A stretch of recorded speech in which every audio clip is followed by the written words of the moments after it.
नमस्कार। सरकार, ये शब्द हम रोज सुनते हैं। सरकार ने ये किया, सरकार को वो करना चाहिए। पर कभी सोचा है ये सरकार आखिर है क्या? कोई एक इंसान, कोई एक बिल्डिंग? नहीं। आज हम इसी मशीनरी को समझेंगे कि ये काम कैसे करती है और कैसे हमारे लोकतंत्र का बैलेंस बनाए रखती है। तो चलिए एक सवाल से शुरू करते हैं। सोचिए, अगर सारी की सारी पावर सिर्फ एक इंसान के हाथ में आ जाए तो क्या होगा? क्या लगता है? इसको समझने के लिए चलिए थोड़ा पीछे चलते हैं। कल्पना कीजिए किसी पुराने जमाने के राजा की। वही कानून बना रहा है, वही उसे लागू भी कर रहा है, और अगर कोई झगड़ा हो गया तो जज भी वही है। मतलब सारी ताकत एक ही जगह, एक ही इंसान के पास। अब वो राजा अच्छा निकला तो ठीक, पर अगर नहीं तो फिर सब कुछ बस उसकी मर्जी पर है। अब जाहिर है, आज के ज़माने में हम इतना बड़ा रिस्क तो नहीं ले सकते। तो इस प्रॉब्लम का सल्यूशन क्या है? सल्यूशन है सेपरेशंस ऑफ पावर्स, यानी शक्तियों का बंटवारा। आइडिया बहुत सिंपल है। सरकार की सारी ताकत को एक जगह रखने के बजाय उसे अलग अलग हिस्सों में बांट दो, ताकि कोई भी एक हिस्सा इतना पावरफुल ना हो जाए कि वो अपनी मनमानी करने लगे। और ये जो कमाल का आइडिया है ना, इसे दुनिया के सामने लाए थे एक फ्रेंच फिलोसोफर मॉन्टेस्क्यू। उन्होंने एक बहुत गहरी बात कही थी।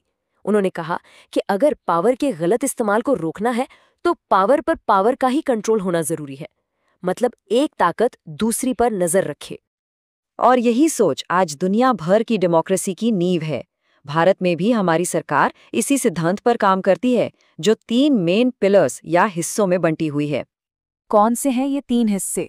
लेजिस्लेचर यानी विधायिका, एग्जीक्यूटिव यानी कार्यपालिका, और जुडिशरी यानी न्यायपालिका। सुनने में भारी भरकम लगते हैं, पर है बहुत सिंपल। ये तीनों अलग अलग हैं, लेकिन देश को चलाने के लिए एक टीम की तरह मिलकर काम करते हैं। तो चलिए एक एक करके इन तीनों को समझते हैं।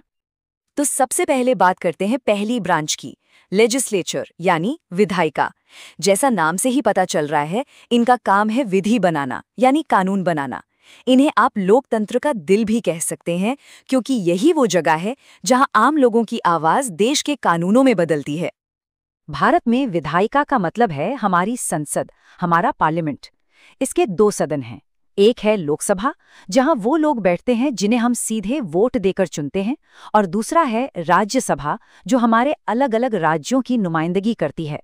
ये 2 हाउस सिस्टम ये पक्का करता है कि हर नागरिक और हर राज्य दोनों की बात सुनी जाए। अच्छा, तो कानून बनता कैसे है? देखिए, इसका एक पूरा प्रोसेस है। सफर शुरू होता है एक बिल से। बिल मतलब कानून का एक ड्राफ्ट। इस ड्राफ्ट को संसद में पेश किया जाता है, फिर उस पर खूब बहस होती है, उसमें बदलाव होते हैं, और आखिर में होती है वोटिंग। अगर ज्यादातर लोग इसके पक्ष में वोट करते हैं तो ये बिल पास होकर प्रेसिडेंट के पास जाता है, और जैसे ही प्रेसिडेंट के साइन होते हैं ये बिल एक असली कानून बन जाता है। इस पूरे प्रोसेस को एक एग्जाम्पल से समझते हैं। मान लीजिए सरकार हमारी ऑनलाइन प्राइवेसी को बचाने के लिए एक डेटा प्रोटेक्शन बिल लेकर आती है। तो इस बिल को पेश करना, उस पर बहस करना, उसे पास करके कानून बनवाना, ये सारा काम कौन करेगा? विधायिका।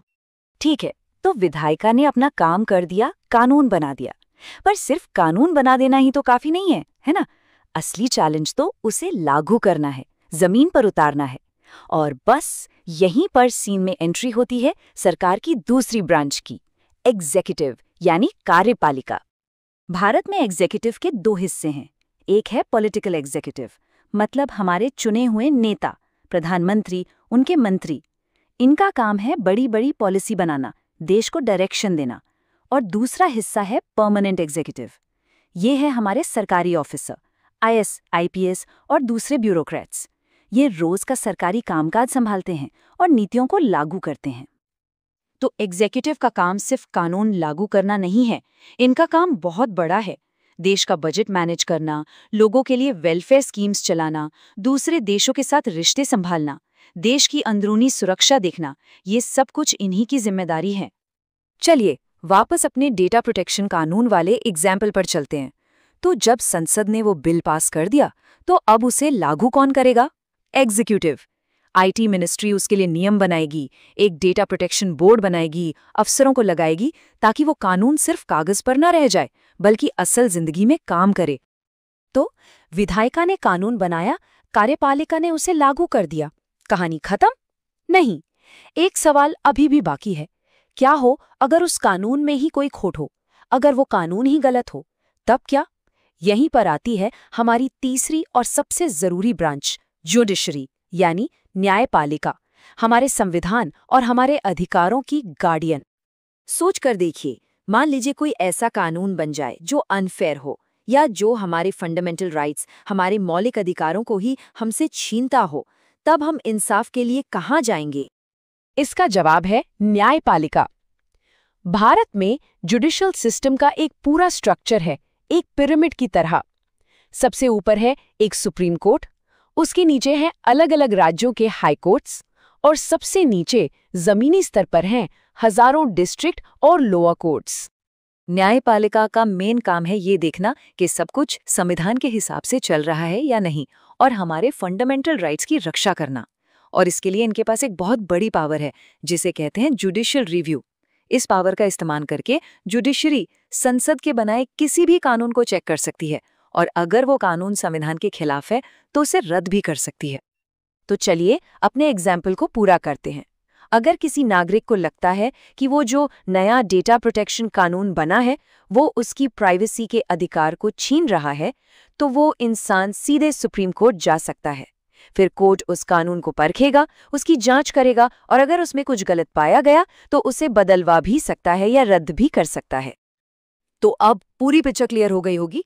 इसको सिंपल तरीके से ऐसे याद रख सकते हैं, लेजिस्लेचर कानून बनाती है, एग्जीक्यूटिव कानून लागू करती है, और जुडिशरी कानून की रक्षा करती है। बनाना, लागू करना और रक्षा करना, ये तीनों अकेले अकेले काम नहीं करते। यही तो खूबसूरती है इस सिस्टम की। इनके बीच पावर का एक चेक एंड बैलेंस बना रहता है। कोई भी एक ब्रांच अपनी मनमानी नहीं कर सकती, क्योंकि बाकी दो उस पर नजर रखती हैं। यही तालमेल हमारे लोकतंत्र को मजबूत और जवाबदेह बनाता है। तो ये जो बैलेंस है, यही हमारी डेमोक्रेसी की जान है। पर जाते जाते एक सवाल, क्या होगा अगर ये बैलेंस, ये संतुलन कभी बिगड़ जाए? इस सवाल पर सोचिएगा